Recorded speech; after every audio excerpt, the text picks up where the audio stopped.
good, Sammy. If you want to start roll, we'll take 10.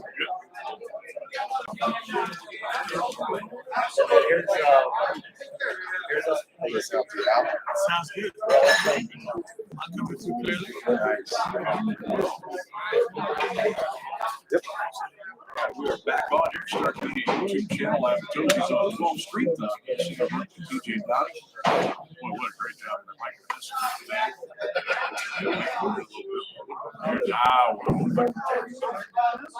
not attractive guy. Very attractive guy right here. Al Jenkins. First of all, thanks for coming over. Glad to have you out here today. That was a neat little program today to kind of have a little share with fellowship, a little lunch. It's a great view. This is a great event. Well, I'm thrilled. I spoke maybe pre-COVID, about 4 years ago. Really enjoyed it. Of course, like I said, Canton, period, is a special place in my heart and in my life. As an employee of Anheuser-Busch, I used to call up and say, Bill Phillips, who owned home beverage company.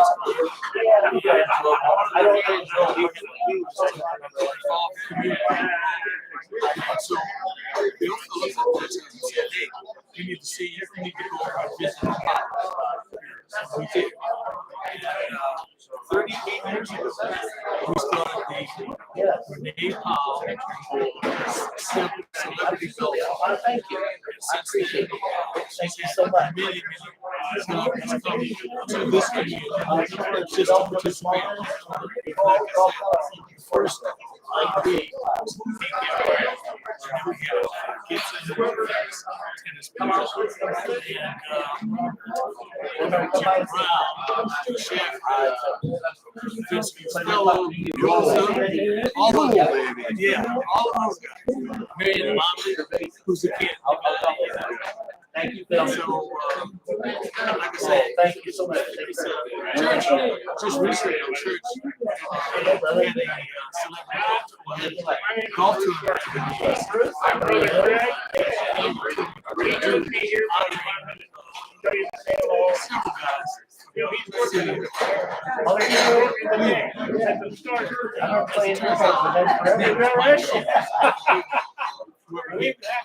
Mike Shin, his wife, Julie, they've been doing a Royal tournament for years.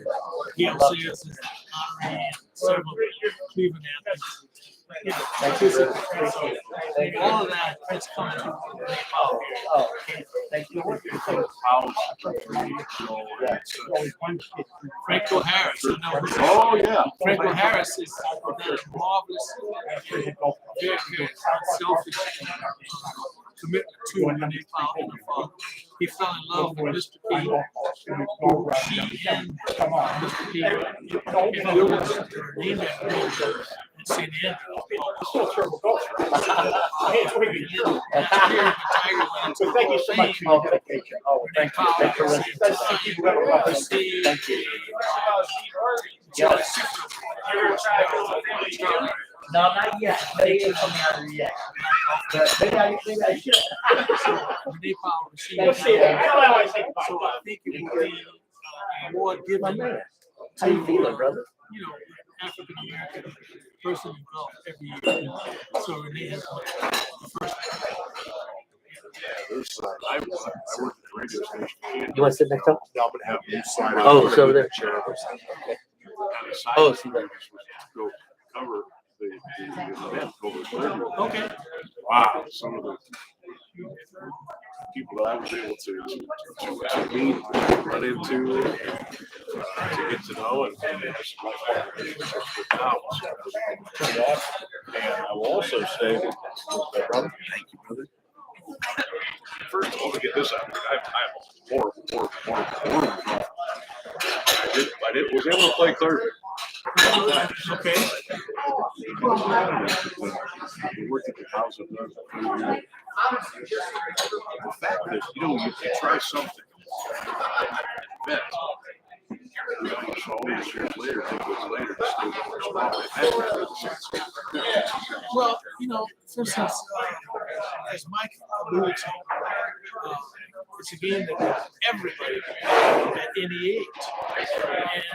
And when you consider that a lot of the professional athletes are no longer able to play, they find something that gives them a challenge, and golf is it.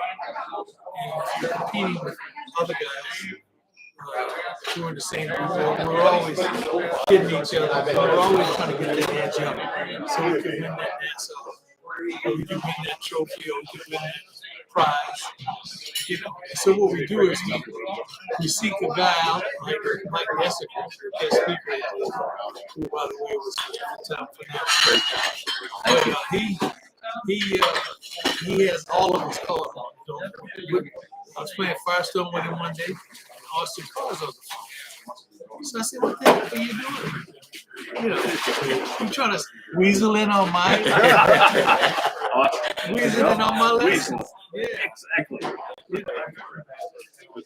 But it's a phenomenal game. It just does so much for the individuals to participate. And you have people who pioneer, like Renee, Michael here, teaching it to people. You know, the value is just enormous in terms of what comes out of it. You've been big with the NFL Alumni Association, so when you get out there and see those association golf out, it's like, hey, winner gets a free trip to Palm Springs, man. Let's go. You know, unfortunately, we go because Michael, we won. Oh, And listen, and I think I might have hit a few good shots, but we won. And as a result, because of COVID, my wife said, "Well, I don't think you ought to go." Well, my wife says, "You don't think you ought to do something?" What do? You don't Try to go, but you don't. do it anyway. So losing that. So he's yeah. Well, he always makes the effort. Then you know, happy wife, happy life, right? that's what they say. Yep. That's what they say. That's what they tell me. That's what my wife tells me. We are live here at Tozzis on 12th. There's certainly a YouTube channel, Sam Burquin, TJ Downing, thankfully off camera, as we've got Michael Dessecker, Al Jenkins on camera. Great job today. Thank you. Michael. I was watching, I got the opportunity here, like you do. I can watch the reactions around. Great Q&A. I thought was tremendous as well. And for folks that weren't here today or were able to watch us live about an hour or so ago, kind of tell us your story, synopsis from A to where you are now. Because it is truly fascinating. You're not anywhere near done. You're still going strong. Yes. I every year I told myself I'm going to cut back, and every year I do more. And it's a rewarding job. I mean, I couldn't believe that. I got to thank God for giving me such a great job. You know, helping, boys and girls and just everyone in general. He gave me a gift. Maybe not necessarily playing anymore, but or at the time, in any sport like football, we all dream about being an NFL star, NBA star, or the PGA Tour star. And, when we're in high school, everyone's telling us how great we are. We're thinking we're the next Tiger Woods or Jack Nicklaus or, Michael Jordan or, Walter Payton or, Barry Sanders. But then you get out there and you're like, wow, there's some really good players that are way better than me. Because you're not only competing with people in Ohio, the world. And you're like, wow, I don't know if you guys just saw this, but a 14-year-old just made a cut in a pro tournament in the major. 14-year-old. He's 65, right? And he shot 65. And that's not a pitch. That mind-boggling. I have a son who's 15. Who thankfully made the varsity in high school with cancer. And I can't imagine him at 14 doing what this young man did at 14. So that's like, wow. And I don't know if you know this, there's a girl, Youngstown, Ohio, called Gianni Clemente. She just Monday qualified for 3 LPGA events. I think she's 14 or 15 years old. She's at 65, and she Monday qualified for 3 straight LPGA events. So, these kids are getting, better, younger, and stronger. And, they have coaches at an early age, which helps. They're they're nutritionists. They got a nutritionist. They got the guy that works out with them. So that we probably didn't get that until the pro ranks, you know, but they're getting this at an early age, like at 10, 11, 12 years old. Yeah, you could be, I'm not going to say you're going to be a polished product by the time you're 21, but you're starting to get this now.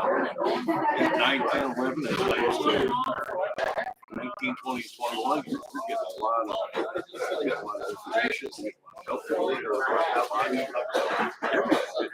You talk about nutrition, the equipment, the practice, the one-on-one.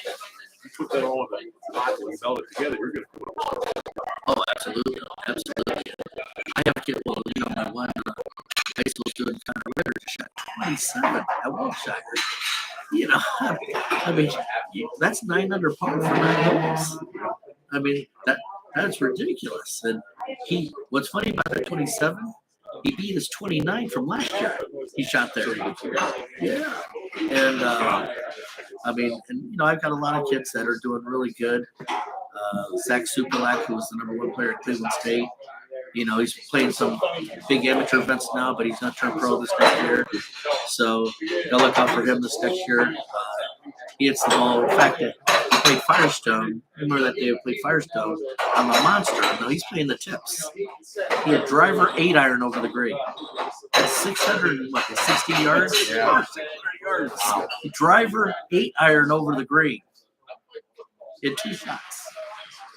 And he would have hit 9-iron for 185, but he wanted to make sure he got over the water. That's why he's 8, you know, because he would drive so far down there. But even an 8-iron 185, that's unheard of. I mean, even in my heyday, I was probably hitting my 8-iron like 150, 155, you know. Yeah, but now it's like these kids are so strong. You know, in fact, they told me that the golf team lifts more weights than the basketball team, like bigger weights. So they're really producing some athletes now. You know, back then when we played golf, maybe before the round and after the round, we had some scotch. And after the round, we cried about how many 3-putts we had. Right. You know, oh, if I'd done this or that. You know, these kids now, they go into the training room before, and after they get done, they go and work out after the round's over. So it's different. It's different. It's so different. I mean, I don't know about TJ when you started playing sports at an early age, trying to figure out what you wanted to do. You ended up going down the route of football.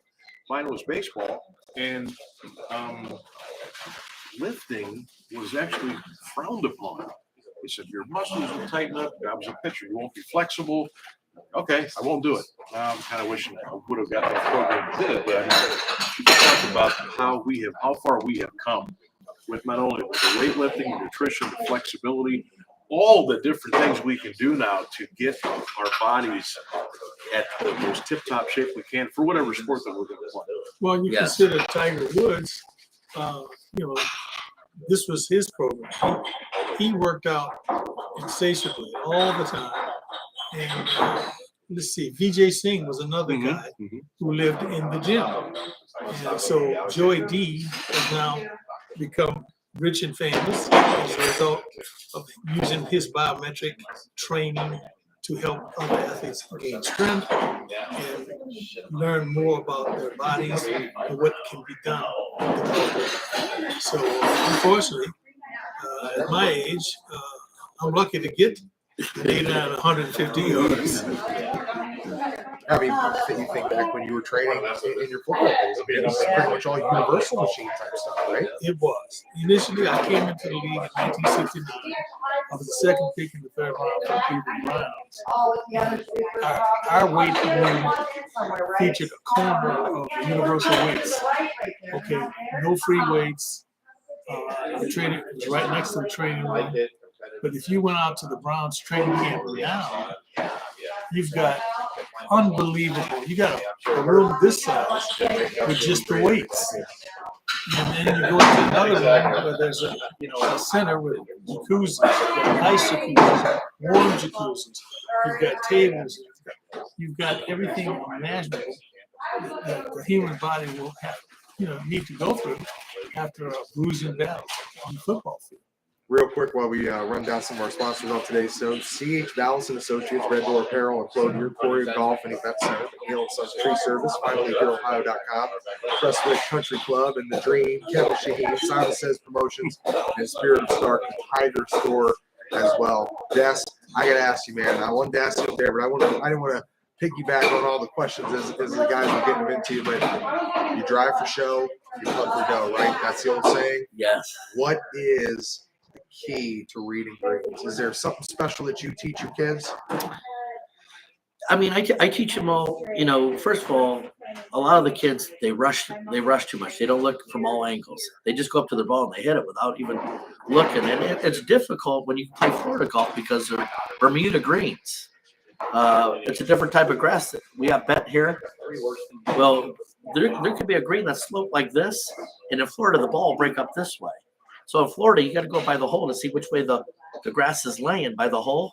You know, right by the hole. And that's which way it's going to break. It doesn't matter if the green slope like this; it will break uphill. So a lot of times on the Florida coast, when the PGA Tour plays, usually someone from Florida wins because they know. Because let's say a guy from Ohio goes there, we see a green that's sloped like this. That putt's breaking what? Right to left, right? Well, you know, so there's a lot of things. And in Florida, if the green is darker, like a darker shade of color, it moves slower. If it's shinier, the putt's faster. So, There's a nugget I but would have never thought of. but I'm storing it in here right I would have never thought of such a thing. but for Ohio, what I like to do is like when I'm lining up putt, I line up on the one side, go on the other, but I like to go on the low side of the green because you can really see the hill there. And I visualize someone throwing a bucket of water up there. How high is it going to go before it starts dripping back down? And that's how I read my putt. Like it's probably going to go that high, about right there, before it comes down. A lot of people don't play enough break. You know, out there, they call it miss on the low side instead of the pro side. So, and then, and another thing too is this is big is speed. You got to have good speed. A lot of my students, what I'll do is we'll go to 20 or 30 foot, and I'll put like a 2-foot circle of tees around the hole, and a club, 2 feet behind the hole. Their job is to get the ball past the hole, but not hit that club. So we play a little game up to 10. If they make the putt, it's icing on the cake. They get 2 points. If they leave it short, it's -1. If they hit the putter on the back end, that's 2 feet, they lose 2 points.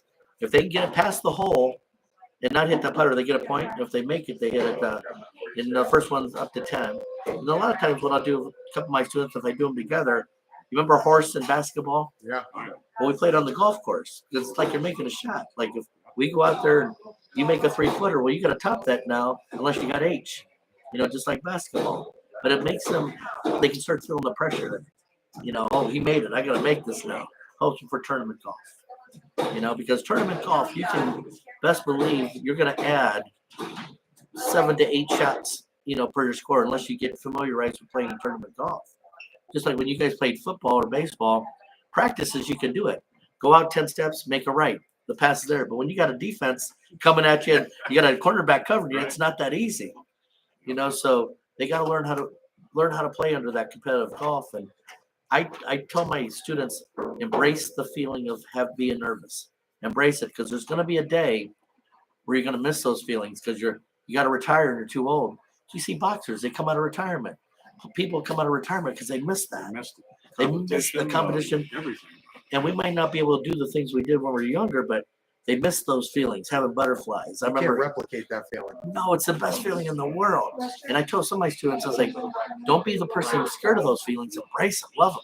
Michael Jordan, Tiger Woods was nervous before every game, but they loved it. They loved the feeling. That's the difference of being great and someone who doesn't want to be put in that position. You got to embrace them and love that. And I go, the more confident you are, you're going to embrace some feelings even more. And how do you get confidence? By perfect practice, patience, and perseverance. You got to put the time in. You got to be willing to do more than what the other guy's trying to do, and that's what makes people great. And as I was telling that story about Austin and Al, they show up early for their lessons, and then after the lesson, they want to hit more balls, and they're in their 70s. Some of my students, they show up right on time, and they leave as soon as the lesson is right on time. And yeah, It's like, especially with golf, and I've seen it happen firsthand. The biggest, and you made a great point about, practice is perfect. but what is the toughest thing about transferring from the driving range to when you tee that sucker up on the first hole? What is the biggest difference? How do you transfer all the great shots on the range, all the great shots when you can chip and putt? Now it's one and done. You're on to the next shot. There's no do-overs. There's no mulligans. How do you transfer? I focus a lot on pre-shot routine. You know, like visualize your shot, paint the picture before you paint it. You know, take a deep breath, be tension-free. I think a lot of times when you're on the range, let's say you hit a bad shot. There's no penalty for that. You just put another ball, so you're more free, right? But now you know you got to chase that shot, and it counts as a stroke.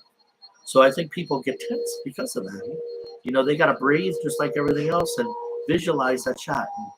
And, you know, doing enough football drills, doing enough baseball drills, doing enough golf drills the right way.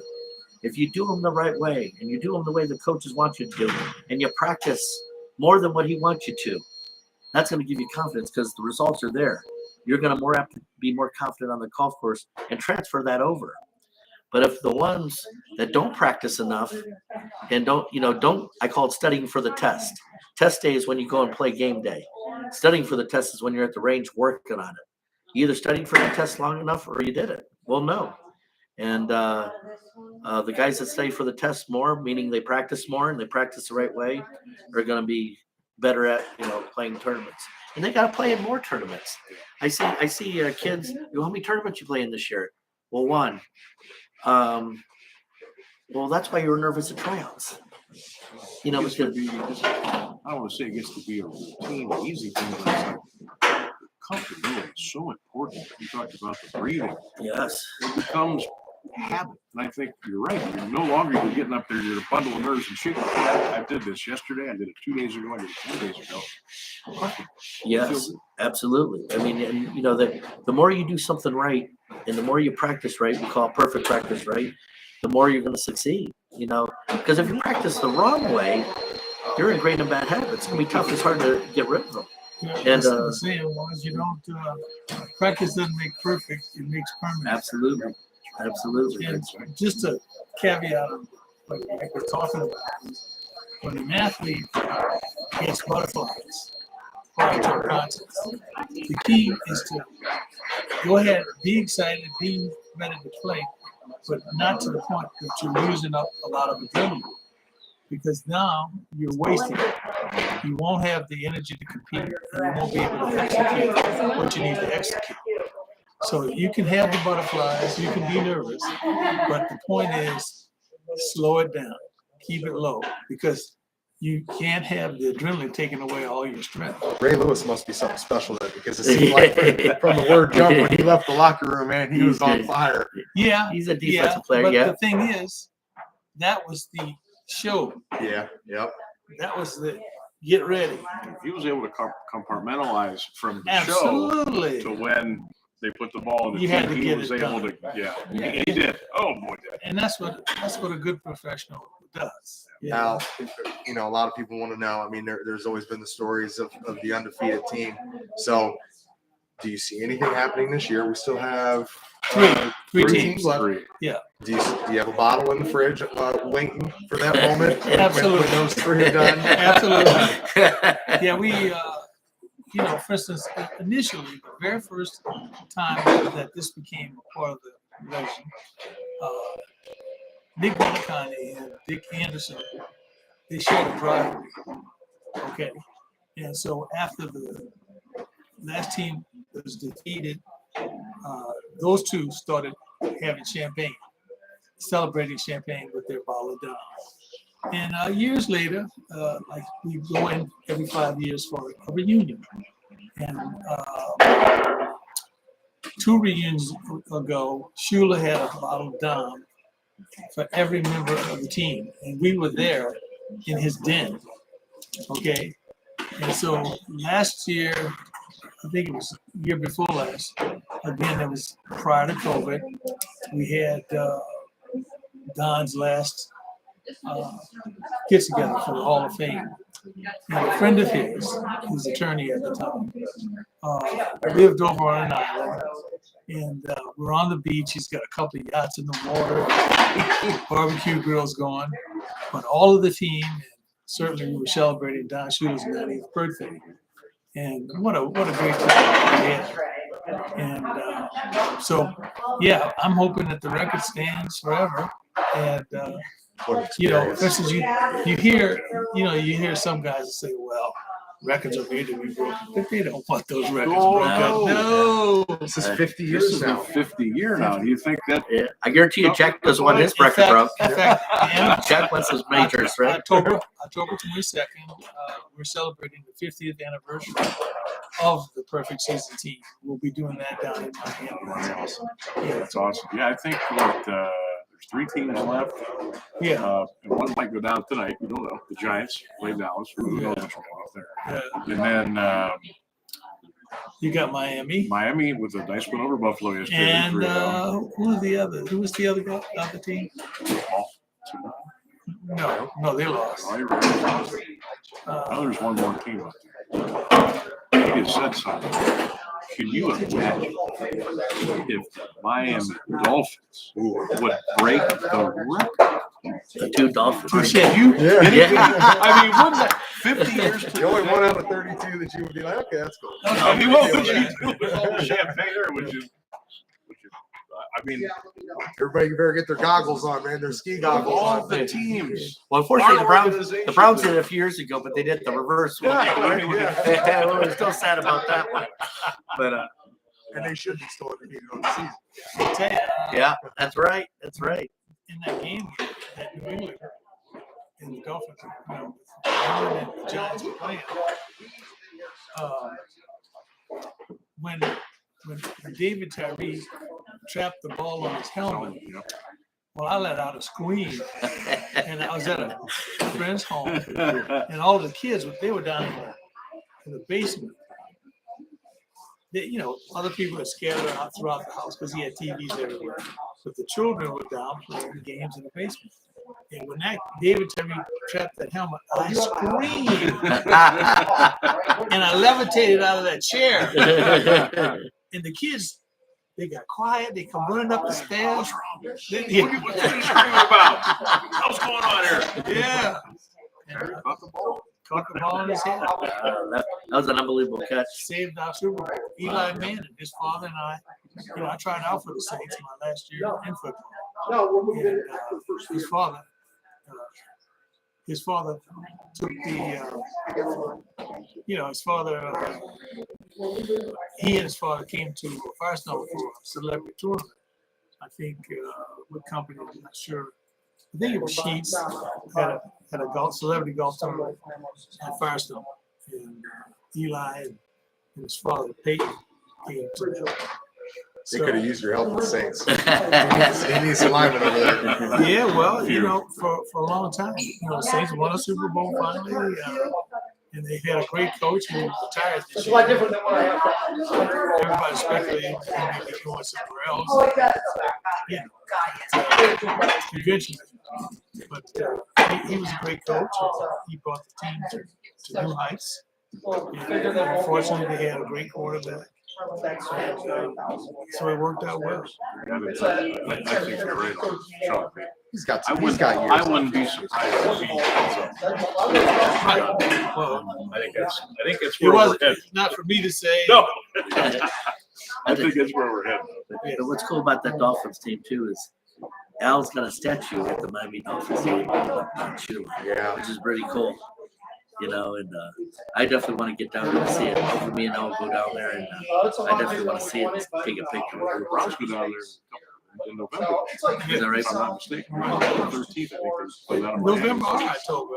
I'm not sure. I think it's November because we actually thought about my family and I went there last year for the Dolphins Bucks because we went. I'd never seen Tom Brady in person. Right. So we, on a whim, and I mean a whim, we left on a Friday flew down to Tampa and came back Sunday night, and we went and Brady threw for like 400 yards. It was a rough day. It was a rough day for the Dolphins last year. He's like silk, isn't he? Yeah. The guy's He's 45 years of age, and I saw he scrambled for a first down for like 18 yards yesterday, and I got called back because of a flag. But don't watch it. What are you doing?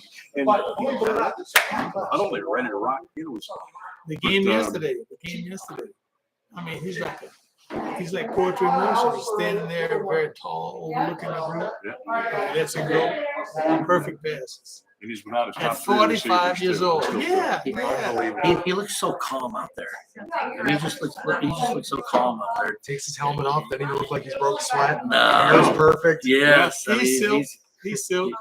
He is definitely one of them. Yeah, I think Browns go down there in November. I think who knows the way both teams are. That could be a heck of a Sunday afternoon. yes. We've got a good team. We have the nucleus of a great team. Of course, we have two of the greatest runners in the league, right? Love the young mind of the head coach, man. Stefanski is a tremendous coach. And, I think they're going to get even better when they can sense what he's trying to get them to internalize and perform as. For instance, special teams.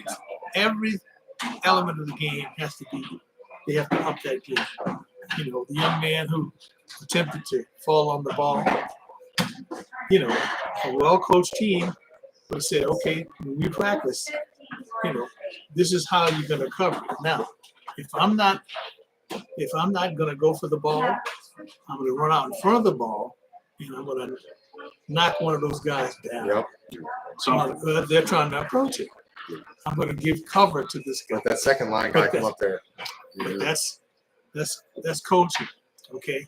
And so everybody has to get better at what they're doing. And I think the Browns are going to do just that. They're going to get better at what they're doing. And so that means players and coaches. They're kind of getting through the waters now. Yeah. Getting through the waters. We'll see what happens by the time week 11 rolls around. But you mentioned Chubb and Hunt.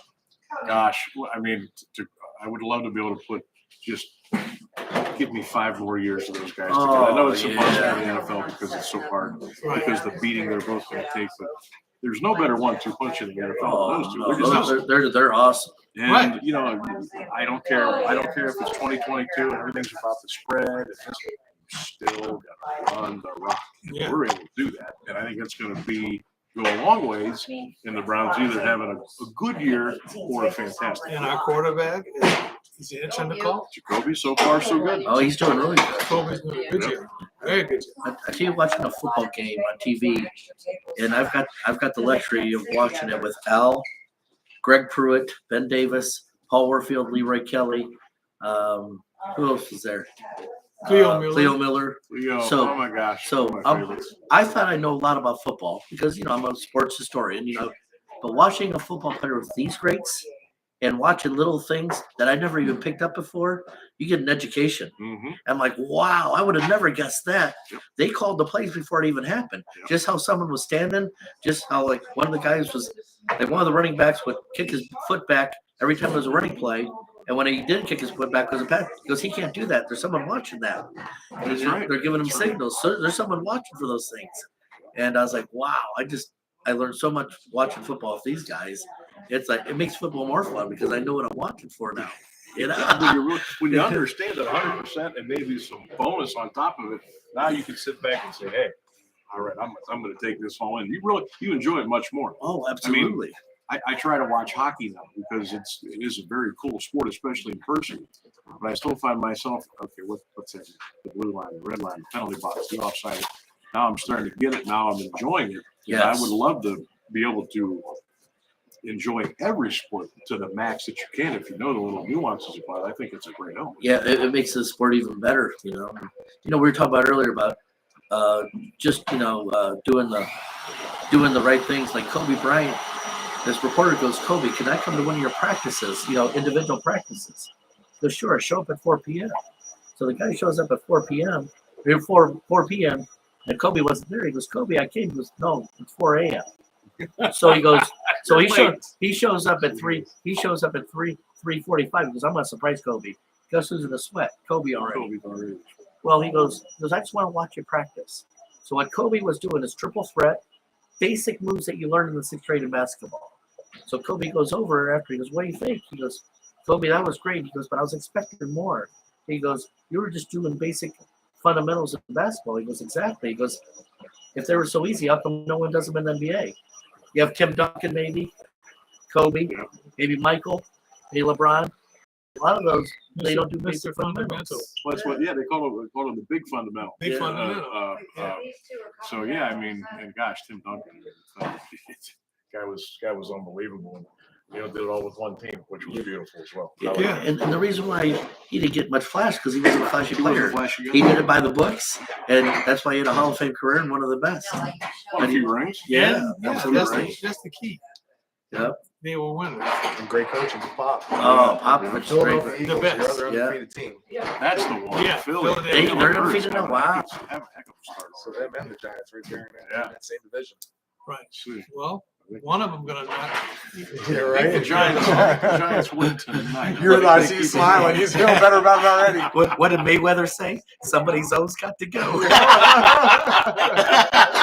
Might go over five. Did I see where he's jumping back in again? I think so. Did I see that with, maybe with Connor? McGregor? Yeah. I think I saw that a and, couple days ago. and he said it might be a real fight this time, not an exhibition. Do you guys think that tarnishes the legacy, getting a fight like that? I mean, not really. I don't know. because he's one of the greatest of all time, and and Connor's not really a fighter. He's a MMA guy. Right. He's not really a boxer type. Now, if he came in and fought Manny Pacquiao again, and that might be in the works. There's some money up for that too. Yeah. I mean, how many people would see that fight again? I'd pay for it. If there's enough cheddar out there at the table, it will happen. Oh yeah. Yeah. Al says no. Well, they both have reached a particular pinnacle in Yeah, I their think so. careers. Yeah. And so what they put on is an exhibition at this point in time because they've lost some speed, they've lost some strength, and it really makes a difference. Yeah, and they're certainly not at the top of where. No. Not to where they- No, not the to last where they fight used that to I saw Pacquiao and was Sugar. No, it was Floyd, Yeah. and they were shadow boxing Yeah, the whole fight. the whole fight. You know what they're They went saying? 10 rounds when they We didn't bo- touch We, anything. whole we both fight. making $200 million for this fight. Let's Yeah, save our I mean, brain and, yeah, and just yeah, dance I wanna around, hit you. right? And we'll collect at the end of the night. They were ducking. Yeah. They both winners at the end of the night. That's right. 200 million. Thank you. Let's Yeah, go. that's about what it Take off. is. Yeah. Absolutely, and have some of my money. Yeah, me too. To watch them shadow box. I got out. Give me a break. I had to give a few lessons for that fight. Gotcha. Yeah. Gotcha. Well, guys, thank you so much. Thank you. I'll tell you what, real quick before we go out, and we'll finish up with Michael. Get some text messages. People want to know what are you up to now, Michael? We know you're over at Golf Galaxy, but how can what are we doing now, and how are you out and about? Well, I live in Solon, and I worked for Anheuser-Busch for well over 40 years, Wow. and after football. And, so that's what I'm doing. I was a part of the American Diabetes Association as a volunteer, which I'm not doing now. I make a few appearances. Oh, he's on the circuit. I see. He's on the circuit in the summertime, man. All the celebrity outings. Him and Jim Ballin. Yeah. We were bowling. Man, Jim. One of the things that they're in charge of. We were bowling with what was it? Special kids. Special Olympic kids. Special Olympic kids. Yeah. So they always got something cool for us to do. So Budweiser is the king of beers. Budweiser is the king of beer, That's but right. the point is, Anheuser-Busch sold to InBev, so I no longer have an association with the product and that company. But it was a great career for me with Anheuser-Busch. Great run. Yeah, and that's how I met. That's how I first came to Canton. Okay. Yeah, as a result of that, Bill Phillips had the home beverage company, and Home beverage. I haven't heard that. I mean, and he got me involved with Old, Renee Powell. Yep. And one night, New Year's Eve, a colleague from House of Rose and Don Williams and I drove down to meet with Mrs. Powell, Mr. Powell, and their daughter. and their little Rottweiler.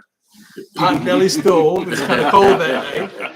And we created the 38-year-old celebrity, the Napalm Celebrity Golf Tournament at Clearview. Wow. And as I mentioned to some of the other people here today, our first honoree was Hank Aaron and Althea Gibson. And of course, you probably, since you are guys from Canton, Renee has a building and her father has a building at St. Andrews in their names. And and now a group of kind architects have decided to help Renee. They're building a new clubhouse and museum and a school. Very nice. Right there on the Clearview grounds. Yes. Nice. Renee Powell has, she has a program where they help veterans with physical disabilities to play golf. So, so Mike he's very aware of that as well. Yeah, it's great. But Renee does that now. And then she has lady veterans who are volunteers with her to help out whenever she has events in the community. Very cool. Yeah. Michael, bring us home, brother. Well, thank you guys so much for having us on. And Follow this guy on Facebook, man. It's exciting. He's got did. an exciting timeline. I did. Man, All my friends know what we had for dinner last night. well, as I mentioned earlier, growing up, my dinner menu consists of ramen noodles, chicken or beef flavor. That's about it. And government cheese if we're lucky. But tell you, my daughter, she's the best. Like I said, I didn't want her to live a second the way I lived growing up early in my life. And, one day I asked her, I was like, hon, where do you want to go for your birthday dinner? Story. And she goes, Dad, and she really means this too. She really thinks that's just the norm. But she would have said McDonald's. She doesn't care about that fancy smanchy stuff. She just thought that was the norm. And that's my fault because that's where I just took her all the time. And she goes, no, you can just go to Hyde Park or Fleming's or Alexander Pierce. So, and that Milan's restaurant's open up. I give them some love. Nick and Emily Pambokas tomorrow. Open up at Milan's here in Canton. It's going to be a real good restaurant. So shout out to them. And I'm taking Peyton there tomorrow. So. Well, we'll look for it on Facebook. So, look for it on Facebook. Well, it was a pleasure, guys. Hanging out Thank with you. It was certainly a pleasure. My Thank pleasure. you so much. Michael? Take care. thank you Thank so you. much. AJ, Mike, I'll see you in the studio, man. We'll lay down some tracks. I love it. I definitely want to do that. Hip hop. I always, as you can see, I always want to be a rapper. I just somehow became a Bling. golf professional. Bling. You got the bling. Very good. Well, I tell you what, I wrote down 10 lessons, $3.99. I think a young man by the name of Dylan Bourquin is going to be coming over to see you over the golf gallery. I'll take care of him. He needs a little help. We're grinding. Anytime. You bring him down anytime. I'll take care of We're him. good, man. All right. We're going to wrap it up here from Tozzis on 12th, the Stark Media YouTube channel. Week 3 is in the books for the Pro Football Hall of Fame Luncheon Club for TJ, Michael, Al, Sammy B, the Ballards over there hanging out, taking it all in. We'll see you guys next Monday on the Stark Media YouTube channel. Have a great day. Thank you. Thank you. Good stuff, guys. All right. Thank you. How about the irony of this?